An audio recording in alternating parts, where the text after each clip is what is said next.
हरियाणा के मुख्यमंत्री मनोहर लाल 3 दिन के उत्तर प्रदेश के दौरे पर हैं। इसी कड़ी में मुख्यमंत्री मनोहर लाल अयोध्या पहुंचे हैं, जहां उन्होंने सरयू नदी के तट पर पूजा अर्चना की। साथ ही देश और प्रदेशवासियों के कल्याण और उन्नति की कामना भी की। इस मौके पर बीजेपी अध्यक्ष जेपी नड्डा और उनके साथ बीजेपी शासित राज्यों के मुख्यमंत्री भी मौजूद नजर आए।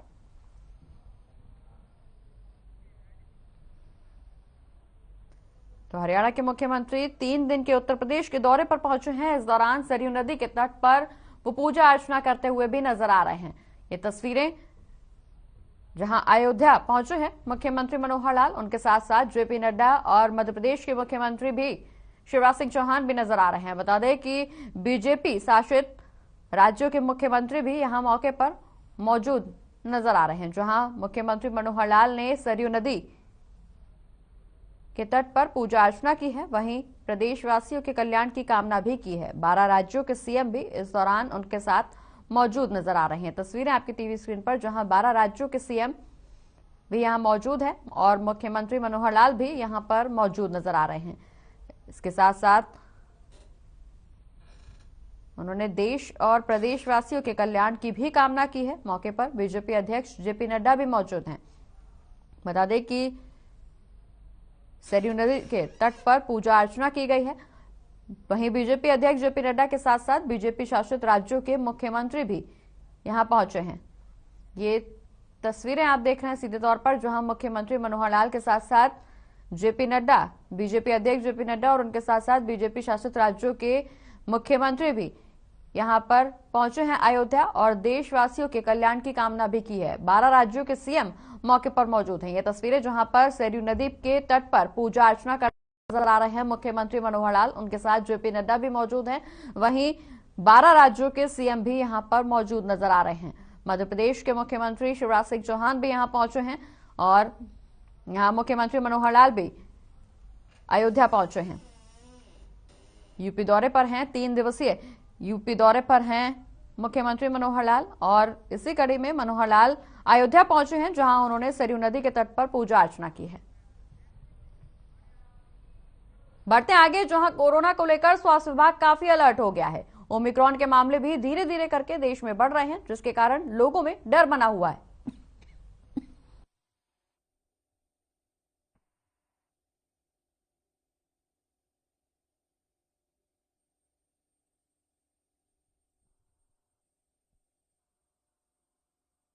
अलग जगह जाकर स्वास्थ्य विभाग की टीमें जायजा ले रही हैं कि हॉस्पिटल में क्या स्थिति बनी हुई है। वहीं डायरेक्टर जनरल हेल्थ सर्विस की तरफ से नोडल अधिकारी भवनीश अरोड़ा करनाल पहुंचे हैं। उन्होंने करनाल के नागरिक हॉस्पिटल का दौरा भी किया है।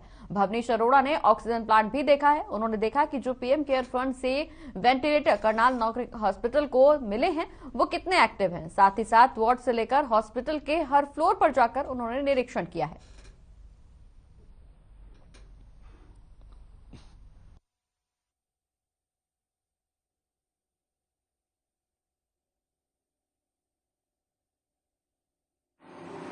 नहीं, निरीक्षण नहीं, हम कोविड के संबंधी डीजीएचएस मैडम के ऑर्डर थे कि आके कोविड के संबंधी जो हमने एक्सेस में इंफ्रास्ट्रक्चर वगैरह की इम्प्रूवमेंट्स वो देखने आए थे और हमने देखा है कि काफ़ी अच्छा है।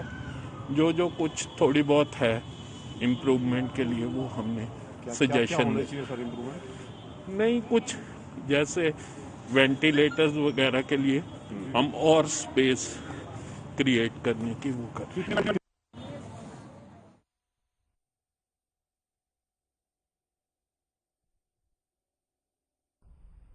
बढ़ते आगे, बात अब हिसार की करेंगे, जहां NH-52 पर स्थित टोल प्लाजा आज से शुरू हो गया है।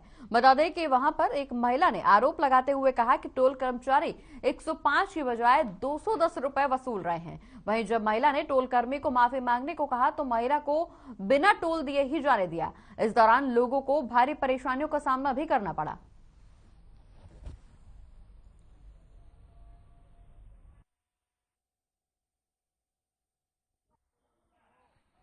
से 210 रुपए मांग रहे हैं। आई विल पे कि मेरे हस्बैंड डॉक्टर है, चलो कोई बात नहीं, आम बंदा कैसे पे कर देगा। इनका बहाना क्या है कि फास्ट टैग पे कहते हैं आपके बैलेंस नहीं है। मैं जब कैश दे रही हूँ उसमें 210 और 105 का तो कोई मतलब ही नहीं रह जाता।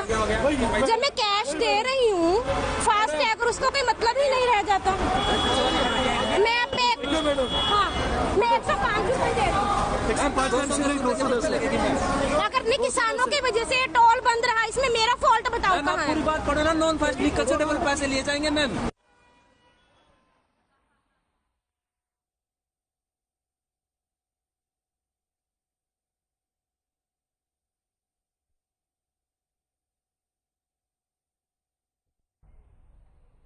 परिवहन मंत्री मूलचंद शर्मा ने गन्नौर के पास नेशनल हाईवे के फ्लाईओवर से गुजर रही हरियाणा रोडवेज की बसों को रुकवाकर चेतावनी दी है। दरअसल मूलचंद शर्मा ने रोडवेज बसों को चेतावनी देते हुए कहा कि बसों को फ्लाईओवर के नीचे से गुजरने के लिए कहा है। बता दें कि परिवहन मंत्री मूलचंद शर्मा चंडीगढ़ से सोनीपत ग्रीवेंस कमेटी की बैठक लेने जा रहे थे। इसी दौरान उन्होंने गन्नौर के पास रुककर हरियाणा रोडवेज की बसों के ड्राइवरों और कंडक्टरों को चेतावनी दी है।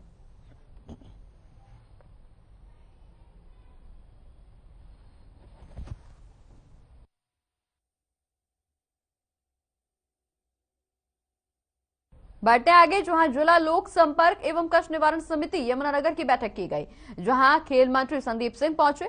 वहीं इस बैठक में खेल मंत्री ने कहा कि हरियाणा में जनवरी में 1100 खेल नर्सरी खोली जाएंगी। इसके अलावा नई पॉलिसी के तहत 550 पद खिलाड़ियों के लिए भी बनाए गए हैं। इन पदों पर भर्ती होने वाले खिलाड़ियों को जब तक चाहेंगे खिलाड़ी अपने खेलों में हिस्सा लेते रहेंगे। उन्होंने यह भी कहा कि प्रदेश में चल रहे अवैध खेल फेडरेशन और एसोसिएशन से खिलाड़ियों को दूरी बनाए रखनी चाहिए।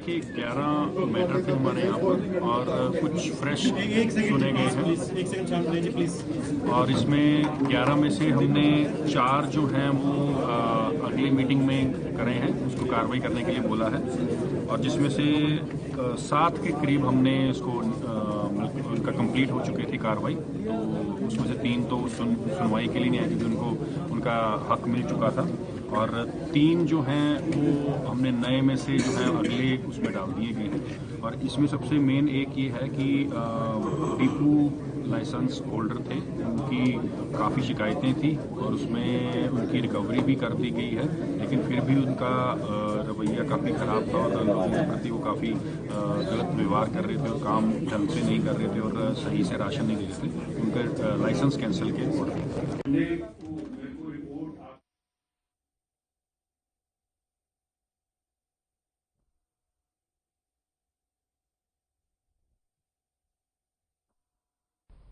और अब बात सोनीपत की करेंगे, जहां एसटीएफ पुलिस को बड़ी सफलता हाथ लगी है। बता दें कि पेपर लीक मामले में शामिल मुख्य आरोपी को अब गिरफ्तार कर लिया गया है, जिस पर पुलिस की ओर से 1 लाख का इनाम भी रखा गया था। वहीं गिरफ्तार आरोपी की ओर से हरियाणा, पंजाब, दिल्ली, यूपी, राजस्थान, महाराष्ट्र जैसे तमाम क्षेत्रों में भी कंप्यूटर लैब बनाई गई थी। अब आरोपी को अदालत में पेश कर पुलिस रिमांड पर भी लिया जाएगा। वहीं एसटीएफ के डीएसपी ने बताया है कि आरोपी के और भी अन्य कई साथी हैं जिनके नाम सामने आए हैं और ये आरोपी पेपर करवाने के बदले में 2 लाख से लेकर 10 लाख रुपए तक वसूल करता था।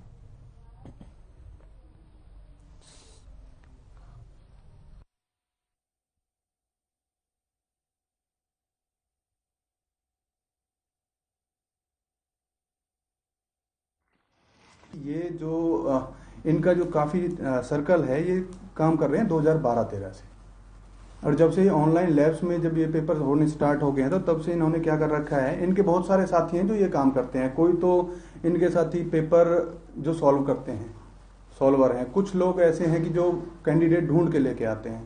तो मेन जो इनका पेपर करने का तरीका है वो ये है कि ये आके जिस भी कंप्यूटर पे आके बंदे बैठते हैं उन्हीं कंप्यूटर्स का रिमोट एक्सेस होता है, सेम स्क्रीन बाहर चली जाती है। तो बाहर जो सॉल्वर्स बैठे होते हैं उनके पास वहां पे स्क्रीन खुल जाती है, तो वहां से वो पेपर करते रहते हैं, अंदर कैंडिडेट बैठा होता है।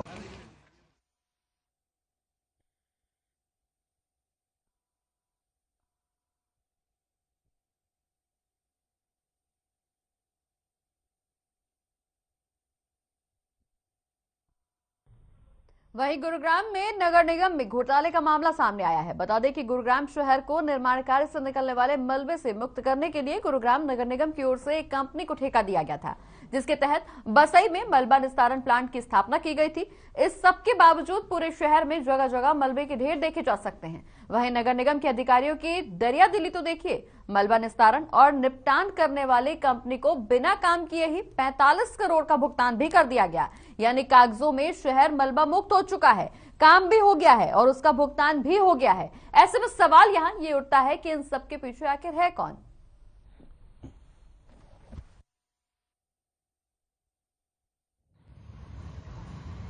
देखिए, सीएनडी वेस्ट का घोटाला सबसे बड़ा घोटाला है और इसके बारे में आपके माध्यम से पहले भी शुरू से ही मैं सदन की मीटिंग में उठाता आया हूं और वो घोटाले साबित भी हुए।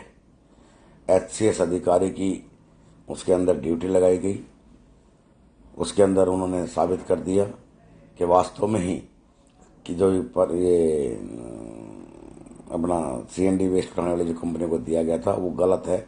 उन्होंने सबलेट करा के आगे और पैसा, कॉरपोरेशन का पैसा खाया गया।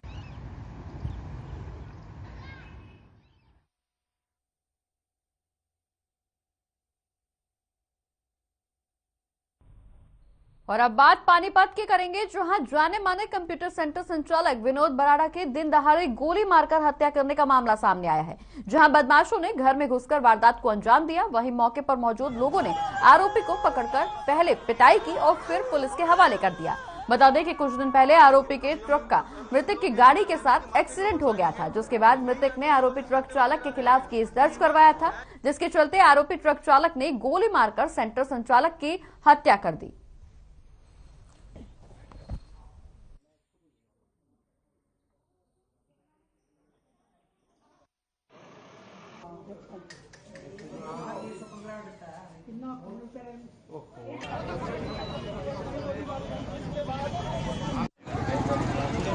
हमें कंट्रोल से सूचना प्राप्त हुई थी कि सिटी इलाके में बस स्टैंड के पीछे एक व्यक्ति पर किसी अनजान व्यक्ति ने गोलियां चला दी हैं। तो पुलिस तुरंत मौके पर पहुंची है और भीड़ ने हमें जिस व्यक्ति ने गोलियां चलाई तो उसको पुलिस के हवाले कर दिया है, प्लस जिसको गोलियां लगी थी वो अभी हॉस्पिटल में एडमिट है।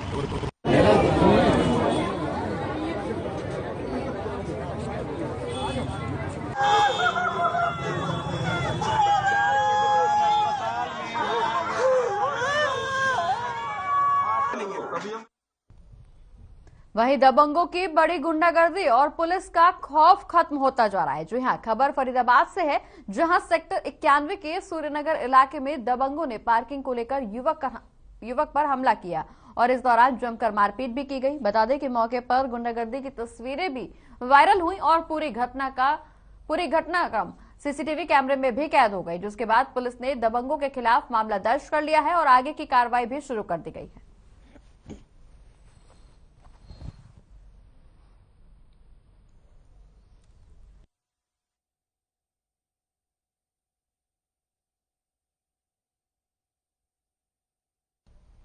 वहीं पलवल के कैंप थाना क्षेत्र में बदमाशों को किसी का डर नहीं है। बता दें कि वहां 5 लोगों ने मिलकर एक युवक पर लाठी और डंडों से ताबड़तोड़ हमला किया। घटना कुशलीपुर स्थित सीएनजी पंप की है, जहां पीड़ित का सीएनजी के लिए नंबर आते ही कार सवार युवकों ने उसकी गाड़ी के आगे अपनी कार लगा दी और मारपीट शुरू कर दी। घटना सीसीटीवी कैमरे में भी कैद हो गई। फिर भी 3 दिन होने के बाद भी अभी तक पुलिस के हाथ कुछ भी नहीं लग पाया है।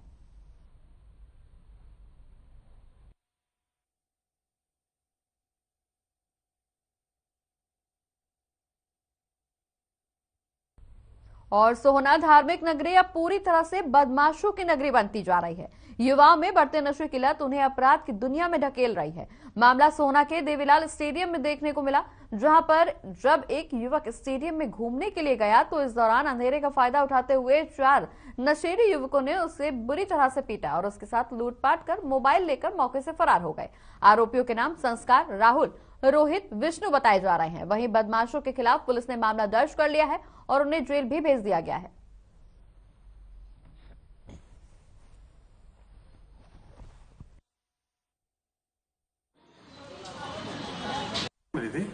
कि कोई यहाँ स्टेडियम में एक लड़के के साथ जो चावला स्वीट्स की दुकान पर काम करता है, उसके साथ मारपीट करके उसका मोबाइल छीन ले गए। तो हमारी पीसीआर मौके पर गई थी, तो फिर पीसीआर ने बताया कि भाई ऐसे ऐसे हुआ है। इन्होंने फिर हमें सुबह दरखास्त दी जो हमने फिर मुद्दई को साथ लेकर नाकाबंदी की।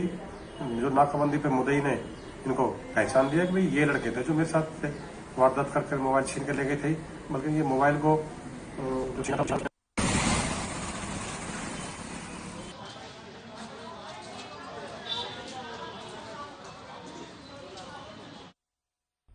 बढ़ते आगे, जहां नौरनौल जेल रिश्वत कांड में गुरुग्राम विजिलेंस की टीम ने रेवाड़ी जेल सुपरिटेंडेंट अनिल कुमार के घर रेड की। 5 घंटे बाद घर का दरवाजा खोला गया। वहीं विजिलेंस इंस्पेक्टर अजीत सिंह ने बताया कि सुबह घर में रेड की गई थी, लेकिन दरवाजा नहीं खुलने की वजह से वो जेल अधीक्षक के घर में एंट्री नहीं कर पाए। बाद में उनके वकीलों के जरिए घर के अंदर मौजूद परिवार के सदस्यों से बातचीत की गई और फिर 2 घंटे से ज्यादा समय तक घर के अंदर सर्चिंग की गई। विजिलेंस टीम ने घर के एक कमरे को तलाश किया, लेकिन कहीं पर भी जेल अधीक्षक नहीं मिल पाए। इंस्पेक्टर अजीत सिंह का यह भी कहना है कि जेल अधीक्षक अनिल कुमार जांगड़ा और डिप्टी सुपरिटेंडेंट कुलदीप हुड्डा का नाम रिश्वत कांड में सामने आया था, इसलिए उन्हें जांच में शामिल करना था। वहीं पता चला है कि रात करीब 10 बजे ही वो घर से निकल गए थे। अब उनकी तलाश में अन्य जगहों पर छापेमारी की जाएगी।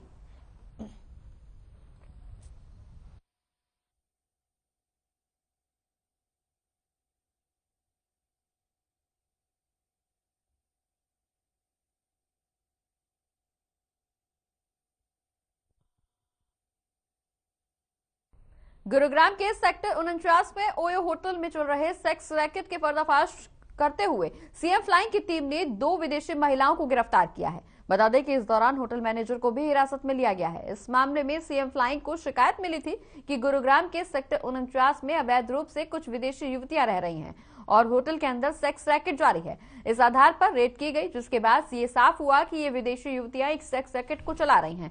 पुलिस ने नकली ग्राहक बनकर इस पूरे सेक्स रैकेट का भंडाफोड़ किया। वहीं इस पूरे मामले में फिलहाल पुलिस ने मुकदमा दर्ज कर आगे की तफ्तीश शुरू कर दी है। साथ ही ये भी पता लगाया जा रहा है कि इस पूरे रैकेट में और कितने लोग शामिल हैं।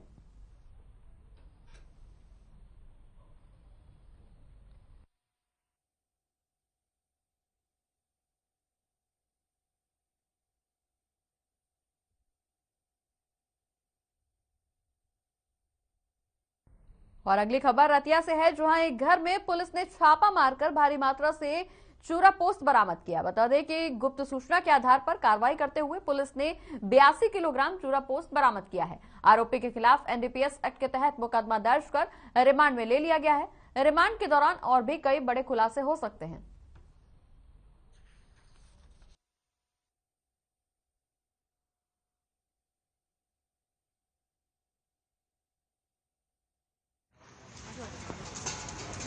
नशे के विरुद्ध स्पेशल अभियान चलाया जा रहा है, जिसको 2 पार्ट में अमल में लाया जा रहा है। एक तो कि लोगों को नशा के विरुद्ध जागरूक किया जा रहा है, जिसके लिए जगह अलग अलग सेमिनार आयोजित किए जा रहे हैं। दूसरा, इसके अलावा नशा तस्करों पर सख्त कार्रवाई की जा रही है।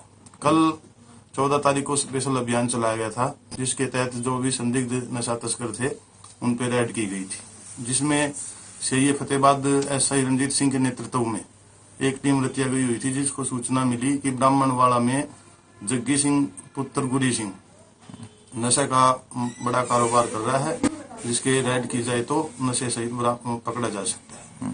जिस पर टीम ने जब रेड की तो 82 किलो डोडा पोस्ट 4 कट्टे मौका पर उसके घर से बरामद हो चुके।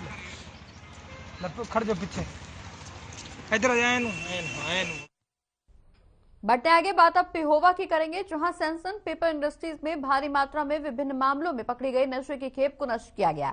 आईजी पंचकुला सौरभ सिंह ने इस दौरान बताया कि कुल 104 मामलों के तहत ये नशे की खेप पकड़ी गई थी, जिसमें 1 क्विंटल 34 किलो चूरा पोस्ट, 78 किलो गांजा और 285 ग्राम स्मैक थी।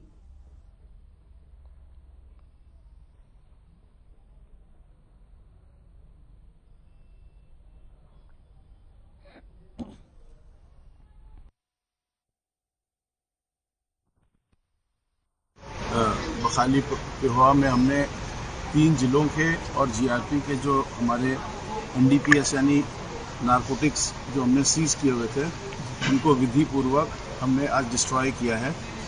और इसमें करीब 104 केसेस थे और भारी मात्रा में हमारे पास चूरा पोस्ट, गांजा, सुल्फा, चरस, स्मैक, हेरोइन और मेडिसिन इत्यादि थी, जिनको हमने एक फर्नेस में एक इको फ्रेंडली तरीके से आज उनका डिस्ट्रक्शन किया है।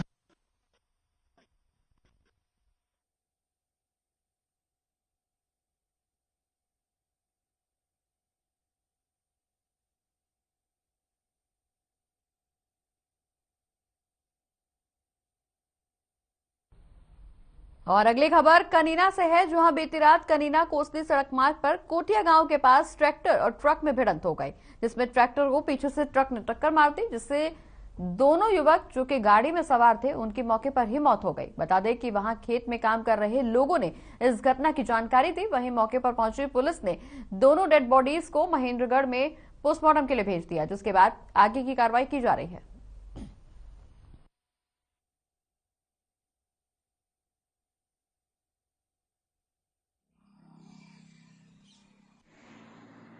घटना ये हुई थी जी, मैं अपने खेत में पानी दे रहा था। उस टाइम पर एक ट्रैक्टर गन्ने का भर करके आया, साइड में उसने खड़ा कर दिया।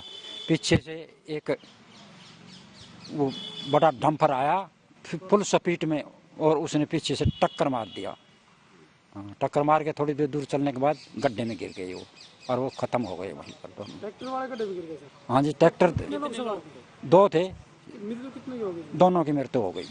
एक एक्सीडेंट हुआ है जिसमें अभी तक जो है 2 लोगों की एक्सपायर होने की जो इन्फॉर्मेशन है, इस संबंध में एफआईआर दर्ज की, पोस्टमार्टम करवाया जा रहा है और नियमानुसार कार्रवाई की जा रही है। सर गिरफ्तार किया है? अभी इन्वेस्टिगेशन चल रही है। सर बताया जा रहा है कि ट्रक ड्राइवर मौके से फरार हो चुका है। अभी इन्वेस्टिगेशन चल रही है, जो भी है ढूंढा जाएगा और कार्रवाई की जाएगी। यह हमारे फुहारा देखना आया था, तो उस टाइम में ट्रैक्टर आ रहा था, तो ट्रैक्टर आने के बाद पीछा से ट्रक आया था, हमारी टक्कर मारना टक्कर ही, फिर वाटे पलटो से फिर मैं देखे से आए देखे, फिर मेरे 1 लाख बड़को सो दो को पास फिर मेला मारे भाईजियो ऐसे आदमी बचाना फिर मौका फिर आया सी काटा सी, काटने के बाद में वो ही लिया।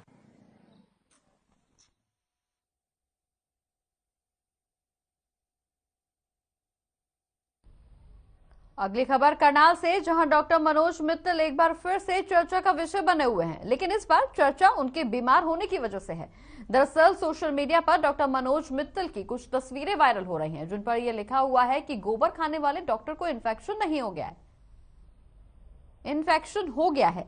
वहीं जब इस बारे में डॉक्टर मनोज मित्तल से बातचीत की गई तो उन्होंने बताया कि वो पूरी तरह से स्वस्थ हैं। ये किसी ने फेक फोटो डाल दी है और मैं पूरी तरह से स्वस्थ हूं।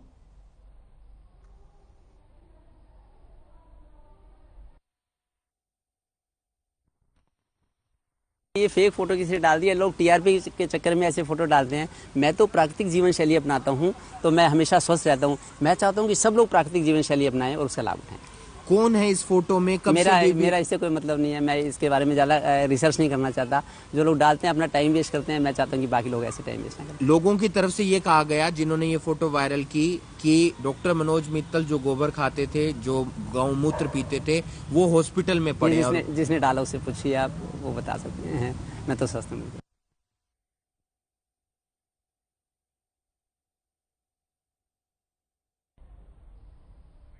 और इसी के साथ इस बुलेटिन में फिलहाल इतना ही। मुझे दीजिए इजाजत। नमस्कार।